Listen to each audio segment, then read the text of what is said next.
जिन्होंने घोटकी में डाकुओं के ख़िलाफ़ ऑपरेशन में शहादत नोश फरमाई। कराची में हमारे सीटीडी के डीएसपी अली रज़ा, जिन्होंने दहशतगर्दों के ख़िलाफ़ कई कार्रवाइयाँ की और उन्हें शहीद कर दिया गया।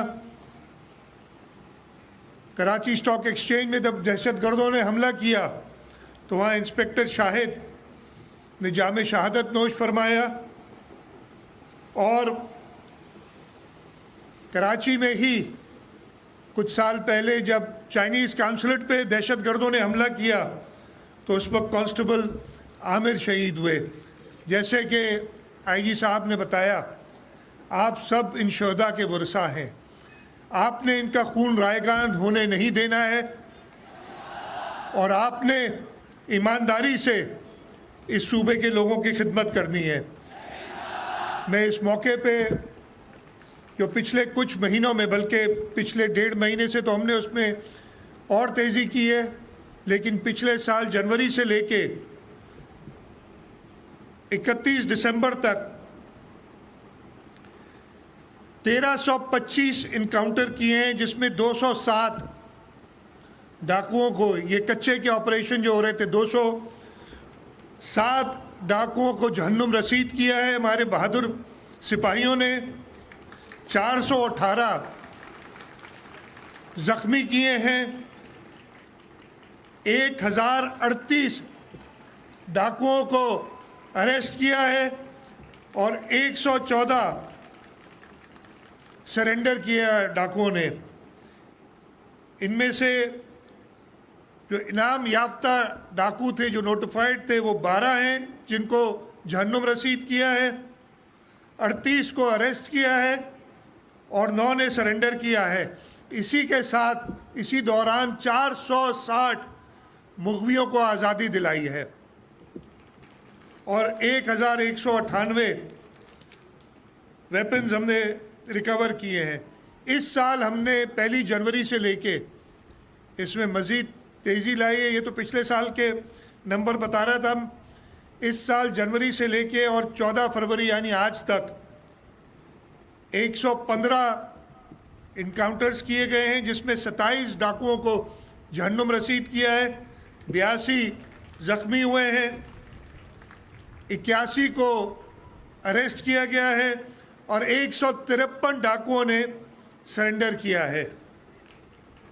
मैं उम्मीद रखता हूं कि सिंध पुलिस इसी बहादुरी से काम करते हुए ना सिर्फ कच्चे में डाकुओं का ख़ात्मा करेगी, बल्कि हमारे अर्बन एरियाज़ में जहां पे हमें सबसे ज़्यादा मुश्किल इस वक्त पेटी क्राइम्स या स्ट्रीट क्राइम्स की है, उससे भी छुटकारा हासिल करेगी। एक वक्त था कि हमारे यहाँ इन शहरों में हमें इन छोटे क्राइम्स की तो सोच भी नहीं थी, इसलिए कि दहशतगर्द रोज़ाना कई लोगों को शहीद कर देते थे, यहाँ बॉम्ब ब्लास्ट होते थे, टारगेट किलिंग होती थी।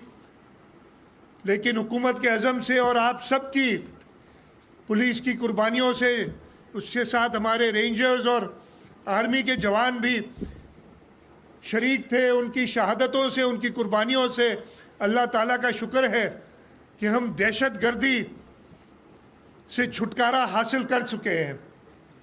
लेकिन इस वक्त भी आप देख रहे हैं कि जो माहौल है हमारे मुल्क में, ख़ास तौर पे हमारे 2 सूबे बलूचिस्तान और खैबर पख्तूनख्वा, यहाँ इस रीजन में जो दहशतगर्दी के वाक़यात हैं, हमें हमेशा चौकन्ना रहना चाहिए। और मैं पूरी उम्मीद करता हूँ कि हमारी पुलिस जैसे पहले इन दहशतगर्दों से निजात उन्होंने हासिल की है, वो हमेशा चौकस रहेंगे और इनको दोबारा सर उठाने नहीं देंगे और इनका सर कुचल देंगे। यहाँ इंस्पेक्टर जनरल पुलिस ने और सदोजई साहब ने कुछ सिफारिशात, कुछ डिमांड्स दी हैं। मैं 2 चीज़ें बताना चाहता हूँ कि हमारी पुलिस सर्विस का या किसी भी यूनिफॉर्म सर्विस का कि कामयाबी का दारोमदार है उनकी ट्रेनिंग। उनकी ट्रेनिंग कितनी अच्छी होती है, यही ट्रेनिंग जो आपने इधर ली है, यह आपको अपने पूरे करियर में जो आप पुलिस के अंदर करेंगे मदद देगी। अगर ये ट्रेनिंग बेहतर होगी तो आपका काम बेहतर होगा, और ये ट्रेनिंग अगर सही नहीं होगी तो उसका इफेक्ट, उसका सिला हमें आपके पूरे करियर में मिलेगा। तो मेरा ये अज़म है कि आपके ट्रेनिंग स्कूल्स, उनमें हर किस्म की सहूलत मुहैया होनी चाहिए। मैंने आईजी साहब से अभी कहा है, चाहे आपकी कराची की ट्रेनिंग स्कूल हो, आपके सूबा सिंध में बाकी जो भी ट्रेनिंग स्कूल्स, उनकी जो भी ज़रूरियात हैं, उनके इंफ्रास्ट्रक्चर की, ट्रेनिंग को बेहतर करने की, वो मेहरबानी करके जल्द से जल्द मुझे पेश करें। और इंशाअल्लाह ताला हम अपने रिसोर्सेज को देखते हुए हमारी यही कोशिश होगी कि आपके ट्रेनिंग स्कूल्स दुनिया की बेहतरीन ट्रेनिंग स्कूल्स में शुमार किए जाएं, इसलिए कि इसका फ़ायदा इस सूबे के अवाम को ही होगा। इसके साथ साथ जो एक गुजारिश आपकी तरफ से आईजी साहब ने की है कि आपका जो डाइटरी चार्जेस हम देते हैं, जो 6,000 से बढ़ा के 8,000 कर दी थी इस महंगाई में, ये काफ़ी नहीं है। और ये मैं ऐलान करता हूँ कि इसको इमीडिएटली हम 10,000 रुपये कर देंगे।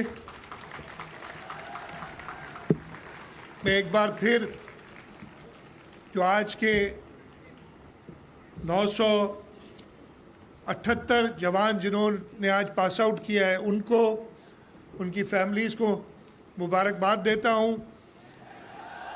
आपके लिए ये दिन बहुत अहम है, और आज के दिन के बाद आपका असल काम शुरू होगा, यानी इस सूबे को, उनके शहरियों को एक महफूज माहौल फराहम करना, उनकी हिफाजत करना और उनकी हमेशा खिदमत करना। मुझे पूरा यकीन है कि आप लोग ये अपना फ़र्ज़ ईमानदारी के साथ निभाएंगे और